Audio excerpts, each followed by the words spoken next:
This is the story of the Golden State Killer and of the quiet, retired cop named Joseph DeAngelo, who answered his door in 2018 and heard the words he had been running from for 44 years. Before anyone knew his real name, he had three others. The Visalia Ransacker, over 100 break-ins. The East Area Rapist, 50 attacks that made Sacramento afraid of the dark. The original Night Stalker, 13 murders along the California coast. 3 monsters, 3 case files, 3 generations of detectives.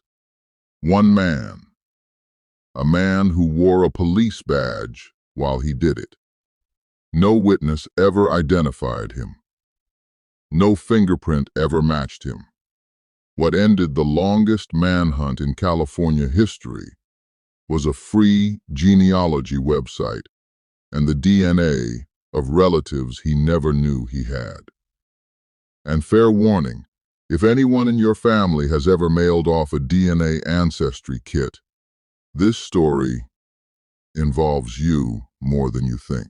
To understand how one man terrorizes a state for a decade and then vanishes into a quiet suburb, start with his first uniform.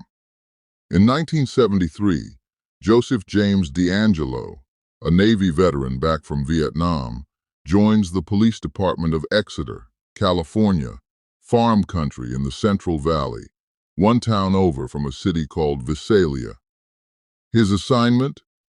With no irony history could improve on, the burglary detail. And while Officer DeAngelo is on the payroll, Visalia develops a burglary problem unlike anything the town has seen. Over roughly 2 years, more than 100 homes are hit by a prowler the press names the Visalia Ransacker. And the name fits, because he doesn't steal like a thief.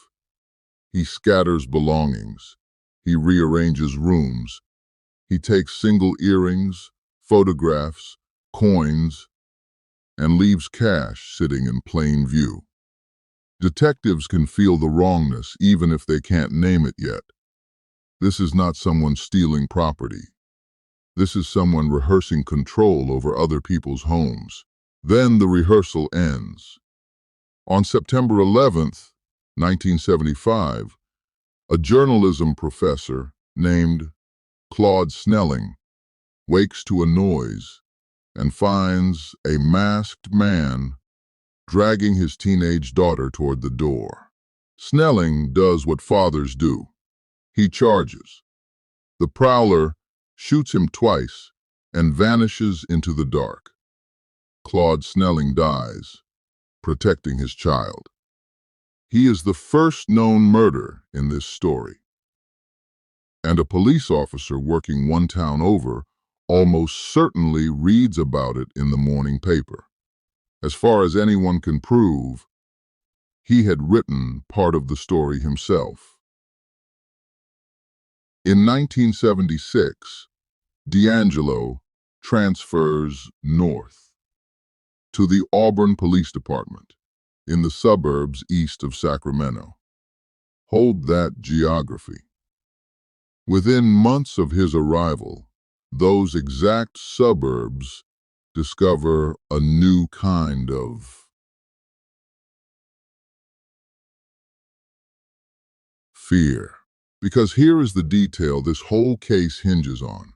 Through everything that follows, the task forces, the panic, the composite sketches taped to every grocery store window in the county, the man responsible is a working police officer. He sits in briefings.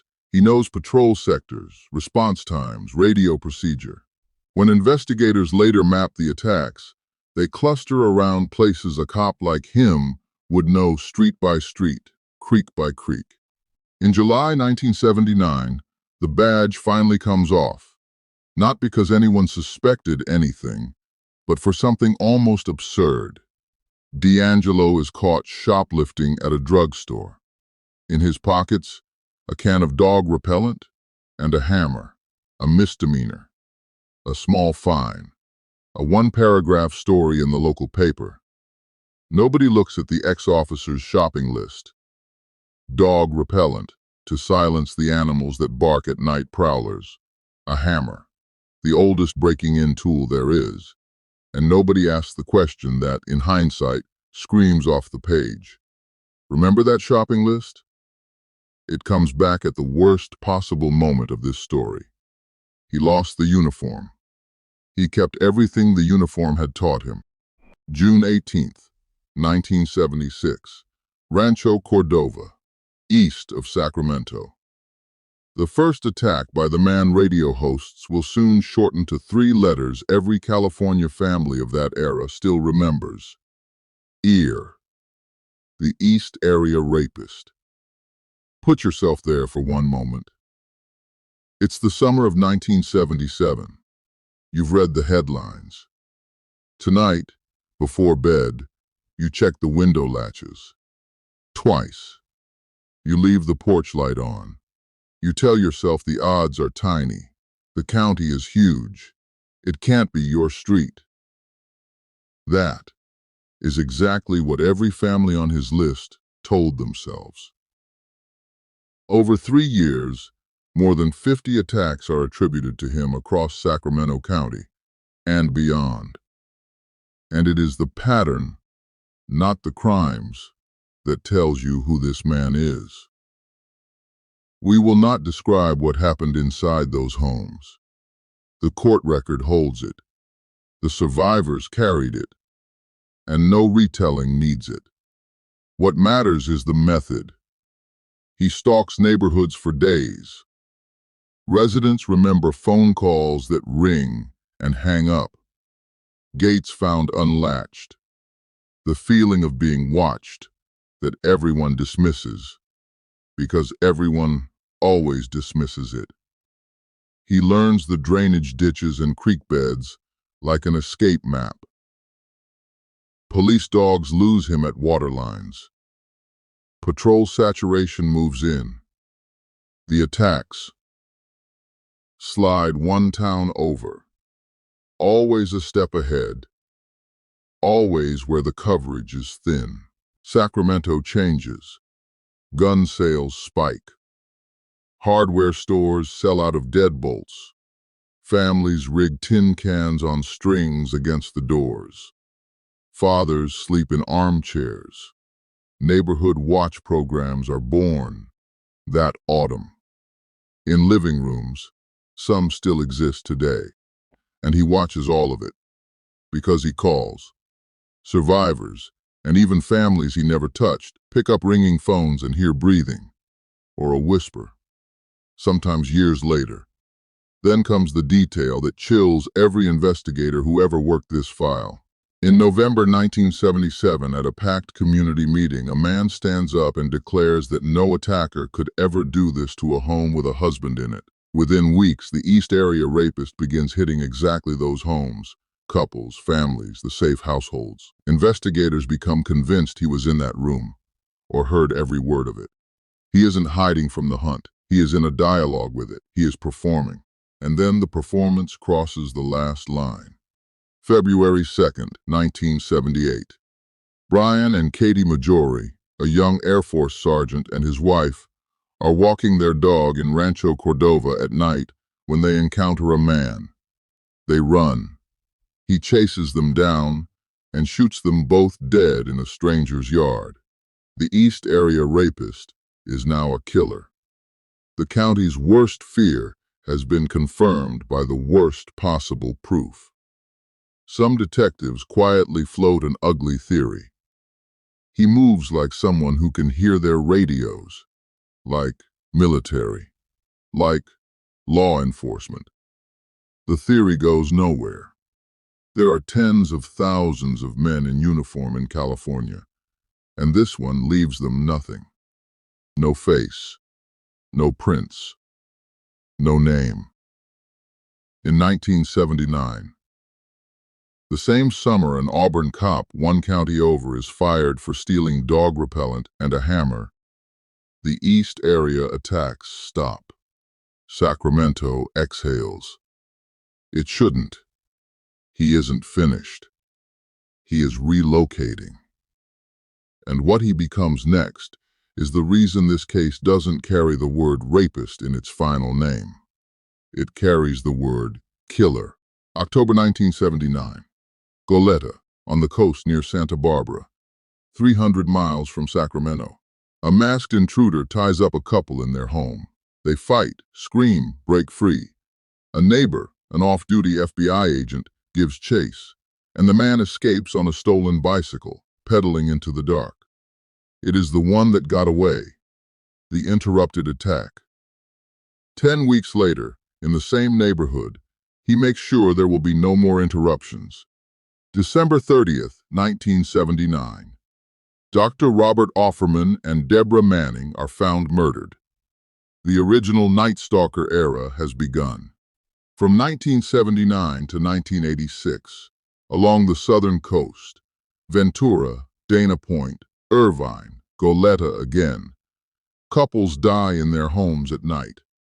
The Smiths, the Harringtons, Manuela Withhoon, Sherry Domingo, and Gregory Sanchez, and in 1986, an 18-year-old girl named Janelle Cruz, the last known victim.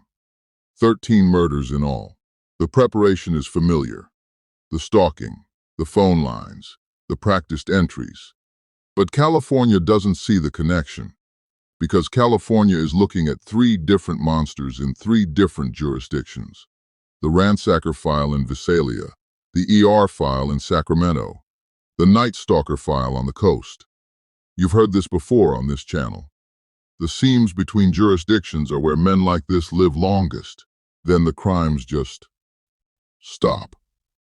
After 1986, silence. Detectives retire haunted. Survivors raise families with the porch lights on. The files gather dust in 3 different archives, waiting for a technology that didn't exist yet.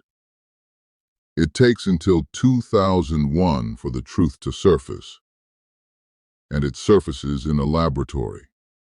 DNA analysis, impossible when the crimes began, links the Sacramento attacks to the Southern murders. The 3 monsters collapse into one man, one offender who had prowled the entire length of California. The cold case gets a new, unified shape, and eventually, a new name. That name comes not from a detective, but from a writer. Michelle McNamara, a true crime author, becomes consumed by the case. Years of cross-referencing old files, interviewing retired investigators, working her laptop through the night while her family slept. She is the one who coins the name that finally fits the scale of it.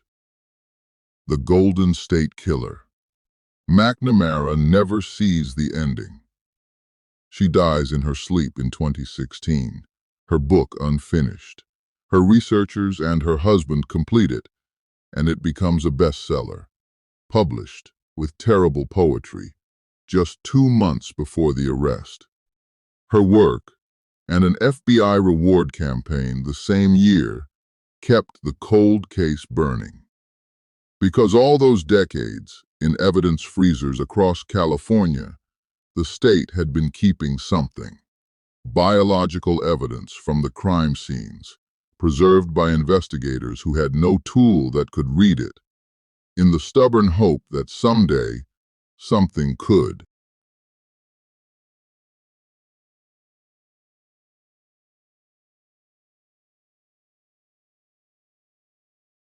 By 2017, that something existed, and it wasn't a police database.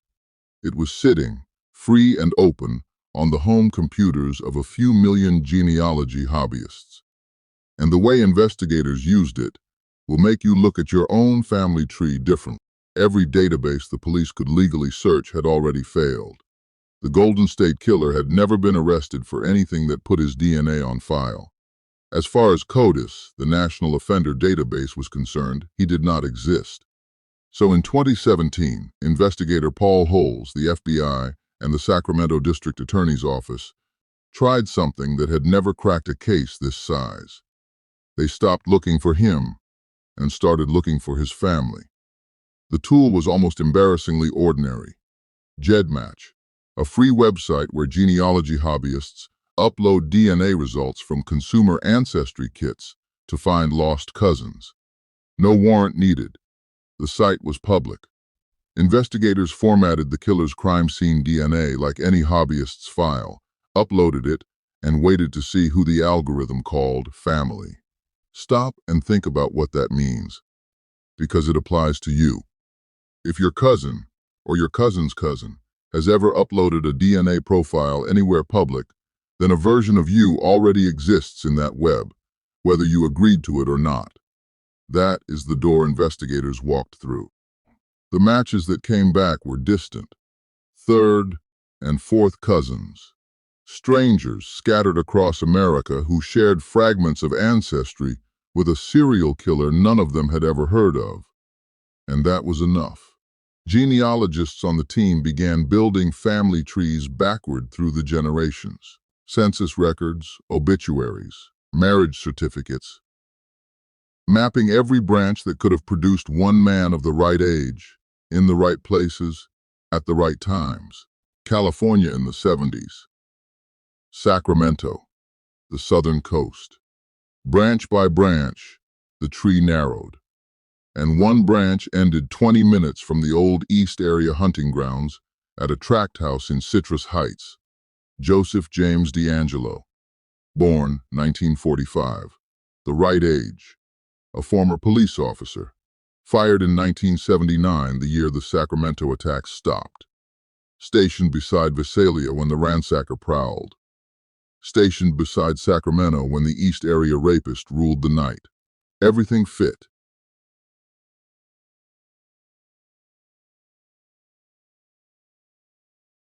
But a family tree is not evidence. They needed his DNA itself, and they couldn't ask. So detectives did what detectives have always done. They waited for him to throw it away. A swab from his car door handle, taken while he shopped. A tissue from his curbside trash. The lab ran it against evidence that had waited in freezers for 40 years. Identical. April 24th, 2018. Officers take Joseph DeAngelo as he steps out of his home in Citrus Heights, 72 years old. A retired mechanic, a grandfather, cooking dinner when they moved in. The man who outlasted 3 task forces, 2 generations of detectives, and every technology of the 20th century, was undone by a hobbyist website built for tracing grandmothers, and by relatives so distant he never knew their names. He spent 44 years making sure nobody who knew him could suspect him. He never imagined the threat would come from family he didn't know he had. The reckoning, when it comes, happens in the strangest courtroom in California history. June 29th, 2020, the middle of the pandemic. No courtroom can safely hold what this case demands, so the state converts a university ballroom at Sacramento State into a court of law. Folding chairs, 6 feet apart, survivors in masks, cameras broadcasting to the world. At the front, in a wheelchair in white prison scrubs, a frail-looking 74-year-old man whom prosecutors describe behind bars as perfectly capable, doing exercises alone in his cell. Investigators who watched him for years believe the frailty is one more mask. He wore masks all his life. The plea deal trades away execution for something prosecutors valued more: everything. Guilty to 13 counts of first-degree murder. Guilty to 13 kidnappings. And, nearly unprecedented, formal admission, in open court, to 161 crimes against 48 victims, including dozens of rapes that could never be charged because the statutes of limitations had expired decades ago. The law had run out of time. The record would not. For hours, prosecutors read the crimes aloud, county by county. After each, the old man rasps the same words into the silence. Guilty. And you said, I admit. Then, over 3 days in August, the survivors speak. People who had waited more than 40 years, who outlived the statutes, outlived some of the detectives, and nearly outlived the killer himself. They are not there to describe what he did to them. They are there to show him what he failed to do. One after another, they stand, look at him, and say it in their own words. You did not break me. The ballroom applauds. The old man in the wheelchair does not look up. On August 21st, 2020, Joseph DeAngelo receives 11 consecutive life sentences without the possibility of parole. Before sentencing, he stands, no wheelchair now, removes his mask, and offers one flat sentence, that he is truly sorry to everyone he hurt. The survivors' answer to that apology is written on their faces. The Golden State Killer case ended 2 eras at once. It closed the era of his freedom, and it closed the era in which a stranger with no record could assume he was unfindable. Within months, the same technique, forensic genetic genealogy, began toppling cold cases across America. Dozens, then hundreds, some more than half a century old. Today it is a standard tool. Every year, men who believed their secret died in the 1970s open their doors to detectives holding a family tree. It also ignited a debate that is still burning. Millions of people who mailed off a DNA kit to learn where their great-grandparents came from never imagined they were adding their entire bloodline, including relatives they've never met, including relatives not yet born, to a searchable web. Your genetic privacy is now partly a decision your cousins make. The Golden State Killer case is where the world learned that lesson. Would you upload your DNA, knowing what it can do, in both directions? Tell us below. The detectives who started this hunt in 1976 with index cards and rotary phones lived to see it finished by an algorithm and a hobbyist website. Some of them stood in that ballroom and watched him say guilty 161 times.